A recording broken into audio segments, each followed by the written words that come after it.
ನಮಸ್ಕಾರ ರೀ ಎಲ್ಲರಿಗೂ welcome back to Kalavati's kitchen. ಇವತ್ತಿನ ರೆಸಿಪಿ ಏನಪ್ಪಾ ಅಂದ್ರ ಒಂದ್ ಸೂಪರ್ ಆಗಿರುವಂತಹ ಗ್ರೇವಿ ನೋಡ್ರಿ. ಗ್ರೇವಿ ತಿನ್ನಾಕತ್ರಿಪ್ಪ ಅಂತಂದ್ರ ಯಾವ್ದೋ ರೆಸ್ಟೋರೆಂಟ್ನಾಗ ತಿನ್ನಾತೀವಿ ಅನ್ನೋ ಫೀಲ್ ಕೊಡ್ತೈತಿ ನೋಡ್ರಿ. ಅಷ್ಟು ಮಸ್ತ್ ಅಂಗಿ ಈ ಒಂದ್ ಗ್ರೇವಿ ಬರ್ತೈತಿ ನೋಡ್ರಿ. ಹಂಗಾದ್ರ ಮತ್ತೆ ಆಗ್ತಾಡರಿ ಈ ಟೇಸ್ಟಿ ಆಗಿರುವಂತಹ ಒಂದ್ ಗ್ರೇವಿ ರೆಸಿಪಿನ ಮಾಡೋದು ಹೆಂಗಂತ ನೋಡ್ಕೊಂಡ್ ಬರೋಣ ಬರ್ರಿ.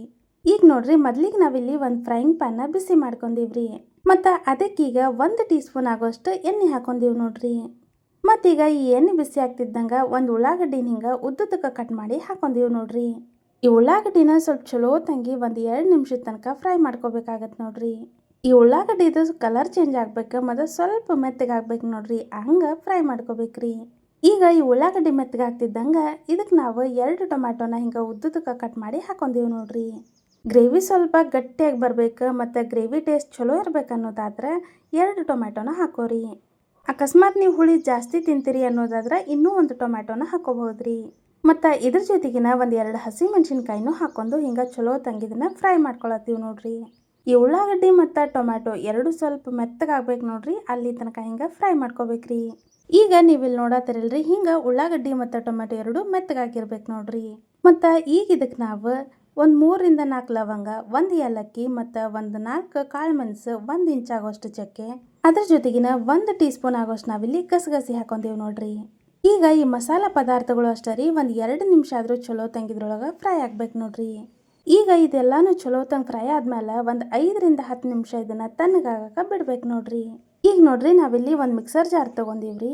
ಮತ್ತು ಅದಕ್ಕೆ ನಾವು ಆಗಲೇ ಹುರಿದು ತಣ್ಣಗೆ ಹಾಕ್ಬಿಟ್ಟಿದ್ವಲ್ರಿ ಮಸಾಲೆ ಎಲ್ಲಾನು, ಅದನ್ನೆಲ್ಲಾನು ಹಾಕೋಬೇಕ್ರಿ. ಮಸಾಲೆಗೆ ಬೇಕಾದ್ರೆ ನೀವು 1-2 ಟೀ ಸ್ಪೂನ್ ಆಗೋಷ್ಟು ಹಸಿ ಕೊಬ್ಬರಿನೂ ಹಾಕೋಬಹುದ್ರಿ. ಈಗ ಈ ಮಸಾಲೆ ಎಲ್ಲ ಹಾಕೊಂಡ್ಮೇಲೆ ಒಂದು ಸ್ವಲ್ಪ ನಾವಿಲ್ಲಿ ಕೊತ್ತಂಬರಿ ಹಾಕೊಳತ್ತೀವಿ ನೋಡ್ರಿ. ಮತ್ತು ಅದ್ರ ಜೊತೆಗಿನ 1-2 ಇಂಚ್ ಆಗೋಷ್ಟು ಶುಂಠಿ, 1 ಗಡ್ಡೆ ಆಗೋಷ್ಟು ಬೆಳ್ಳುಳ್ಳಿ ಹಾಕೊಂಡಿವ್ರಿ. ಮತ್ತು ಈಗ ಇದನ್ನೆಲ್ಲಾನು ಚಲೋ ತಂಗಿ ಮಿಕ್ಸಿ ಮಾಡ್ಕೋಬೇಕು ನೋಡ್ರಿ. ಅವಶ್ಯಕತೆ ಅನ್ಸೋಷ್ಟು ನೀರು ಹಾಕೊಂಡು ಇದನ್ನ ರುಬ್ಕೋಬೇಕ್ರಿ. ಮತ್ತೀಗ ನಾವಿಲ್ಲಿ ಒಂದು ಕಡಾಯಿ ಬಿಸಿ ಮಾಡ್ಕೊಂಡಿವ್ರಿ. ಮತ್ತು ಅದಕ್ಕೆ 2-3 ಟೀ ಸ್ಪೂನ್ ಆಗೋಷ್ಟು ಎಣ್ಣೆ ಹಾಕೊಂಡಿವ್ರಿ.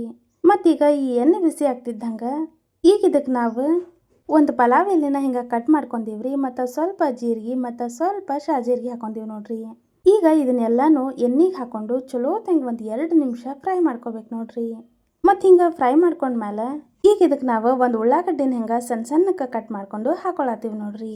ಈಗ ಈ ಉಳ್ಳಾಗಡ್ಡಿನ ಸ್ವಲ್ಪ ಚಲೋ ತಂಗಿ 1-2 ನಿಮಿಷ ಫ್ರೈ ಮಾಡ್ಕೋಬೇಕು ನೋಡ್ರಿ. ಸ್ವಲ್ಪ ಈ ಉಳ್ಳಾಗಡ್ಡಿ ಮೆತ್ತಗಾಗ್ಬೇಕು ನೋಡ್ರಿ, ಅಲ್ಲಿ ತನಕ ಫ್ರೈ ಮಾಡ್ಕೋಬೇಕ್ರಿ.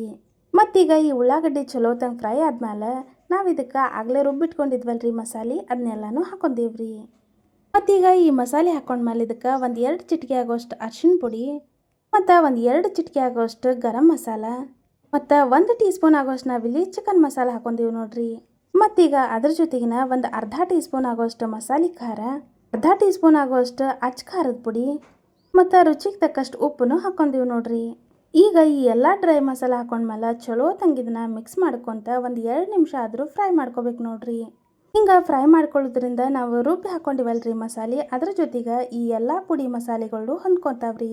ಮತ್ತೀಗ ಇದನ್ನೆಲ್ಲಾನು ಚಲೋ ತಂಗಿ 1-2 ನಿಮಿಷ ಫ್ರೈ ಮಾಡ್ಕೊಂಡ್ಮೇಲೆ ನಾವೀಗ ಇದಕ್ಕೆ ಸ್ವಲ್ಪ ನೀರು ಹಾಕೊಂಡಿವಿ ನೋಡ್ರಿ. ಹಿಂಗೆ ನೀರು ಹಾಕೊಂಡ್ಮೇಲೆ ಇನ್ನೊಂದ್ಸಲ ಇದನ್ನ ಮಿಕ್ಸ್ ಮಾಡ್ಕೋಬೇಕ್ರಿ. ಮತ್ತು ಹಿಂಗೆ ಮಿಕ್ಸ್ ಮಾಡ್ಕೊಂಡ್ಮೇಲೆ ಒಂದು ಮುಚ್ಚಳ ಮುಚ್ಚಿ 5 ನಿಮಿಷದ ತನಕ ಈ ಮಸಾಲೆ ಎಲ್ಲಾನು ಕುದಿಸ್ಕೋಬೇಕು ನೋಡ್ರಿ. ಹಿಂಗೆ 5 ನಿಮಿಷ ಈ ಮಸಾಲೆನ ಕುದಿಸ್ಕೊಳ್ಳೋದ್ರಿಂದ ಈ ಗ್ರೇವಿ ಟೇಸ್ಟ್ ಅಂತೂ ಎಕ್ದಮ್ ಜಬರ್ದಸ್ತ್ ಆಗಿ ಬರ್ತೈತೆ ನೋಡ್ರಿ. ನೀವೀಗ ಇಲ್ಲೇ ನೋಡ್ಬೋದ್ರಿ 5 ನಿಮಿಷ ಆದ್ಮೇಲೆ ಈ ಮಸಾಲೆ ಎಲ್ಲಾನು ಎಷ್ಟು ಚಲೋ ನಂಗೆ ಎಣ್ಣೆ ಬಿಟ್ಕೊಂಡು ರೆಡಿ ಆಗೈತಿ ಅಂತ. ಈಗ ನಾವು ಮಾಡತ್ತಿರುವಂತಹ ಗ್ರೇವಿಗೆ ಪರ್ಫೆಕ್ಟ್ ಆಗಿರುವಂಥ ಮಸಾಲೆ ರೆಡಿ ಆಯ್ತು ನೋಡ್ರಿ.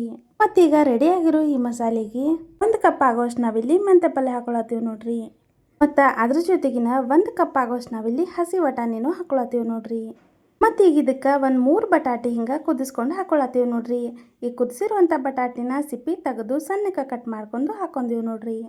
ಮತ್ತೀಗ ಇವನ್ನೆಲ್ಲಾನು ಒಂದ್ಸಲ ಚಲೋ ತಂಗಿ ಮಿಕ್ಸ್ ಮಾಡ್ಕೋಬೇಕು ನೋಡ್ರಿ. ಮತ್ತೀಗ ಇದನ್ನ ಎಲ್ಲಾನು ಚಲೋ ತಂಗಿ ಮಿಕ್ಸ್ ಮಾಡ್ಕೊಂಡ್ಮೇಲೆ ಇದಕ್ಕೆ 1/2 ಗ್ಲಾಸ್ ಆಗುವಷ್ಟು ನೀರು ಹಾಕೊಂಡಿವಿ ನೋಡ್ರಿ. ನಾವಿಲ್ಲಿ ಸ್ವಲ್ಪ ಗಟ್ಟಿಯಾಗಿರುವಂತಹ ಗ್ರೇವಿ ಮಾಡ್ಕೊಳತ್ತೀವ್ರಿ, ಹಾಗಾಗಿ 1/2 ಗ್ಲಾಸ್ ಆಗುವಷ್ಟು ನೀರು ಹಾಕೊಂಡಿವ್ರಿ. ನಿಮ್ಗೆ ಜಾಸ್ತಿ ತೆಳ್ಳಗೆ ಬೇಕು ಅನ್ನೋದಾದ್ರೆ ಇನ್ನೂ ಸ್ವಲ್ಪ ನೀರನ್ನ ಹಾಕೋಬಹುದ್ರಿ. ಹಿಂಗೆ ನೀರು ಹಾಕೊಂಡ್ಮೇಲೆ ಇನ್ನೊಂದ್ಸಲ ಇದನ್ನ ಚಲೋ ತಂಗಿ ಮಿಕ್ಸ್ ಮಾಡ್ಕೊಂಡು ಮೇಲೆ ಒಂದು ಮುಚ್ಚಳ ಮುಚ್ಚಿ 5-8 ನಿಮಿಷ ಇದನ್ನ ಲೋ ಫ್ಲೇಮ್ ಒಳಗೆ ಬೇಯಿಸ್ಕೋಬೇಕು ನೋಡ್ರಿ. ಈಗ ನೀವು ಇಲ್ಲಿ ನೋಡ್ಬೋದ್ರಿ 5-8 ನಿಮಿಷ ಬೇಯಿಸ್ಕೊಂಡಾದ್ಮೇಲೆ ಈ ಗ್ರೇವಿ ಎಷ್ಟು ಸೂಪರಾಗಿ ಬಂದೈತಿ ಅಂತ. ಈ ಗ್ರೇವಿನ ನೀವು ಚಪಾತಿ ಪೂರಿ ಮತ್ತು ರೊಟ್ಟಿ ಅನ್ನ ಎಲ್ಲದ್ರ ಜೊತೆಗೂ ತಿನ್ಬೋದು ನೋಡ್ರಿ. ನೋಡಿದ್ರಲ್ರಿ ಈ ಗ್ರೇವಿ ಮಾಡೋದು ಎಷ್ಟು ಈಸಿ ಆಗಿತ್ತು ಮತ್ತು ಎಷ್ಟು ಮಸ್ತಾಗಿ ಬಂದೈತಿ ಅಂತ. ಈ ಒಂದು ರೆಸಿಪಿನ ಮನೆಯೊಳಗೆ ತಪ್ಪಲಾರ್ದ ಟ್ರೈ ಮಾಡಿರಿ ಮತ್ತು ರುಚಿ ಹೆಂಗಿತ್ತು ಅನ್ನೋದನ್ನು ನಮ್ಗೆ ಕಮೆಂಟ್ ಮಾಡಿ ತಿಳಿಸ್ರಿ. ಈ ರೆಸಿಪಿ ನಿಮ್ಗೆಲ್ಲರಿಗೂ ಇಷ್ಟ ಆಗೈತಿ ಅಂತ ಅನ್ಕೋತೀವ್ರಿ. ರೆಸಿಪಿ ಇಷ್ಟ ಆಗಿದ್ರೆ ನಮ್ಮ ಯೂಟ್ಯೂಬ್ ಚಾನಲ್ನ ಸಬ್ಸ್ಕ್ರೈಬ್ ಮಾಡ್ಕೋರಿ ಮತ್ತು ನಾವು ನಿಮ್ಗೆ ಯಾವ ರೆಸಿಪಿ ಮಾಡಿ ತೋರಿಸ್ಬೇಕು ಅನ್ನೋದನ್ನು ನಮ್ಗೆ ಕಮೆಂಟ್ ಮಾಡಿ ತಿಳಿಸ್ರಿ. ಈ ವಿಡಿಯೋ ಇಷ್ಟ ಆಗಿದ್ರೆ ವಿಡಿಯೋಕ್ಕೆ ಲೈಕ್ ಶೇರ್ ಕಮೆಂಟ್ ಮಾಡೋದನ್ನು ಮರಿಬೇಡ್ರಿ.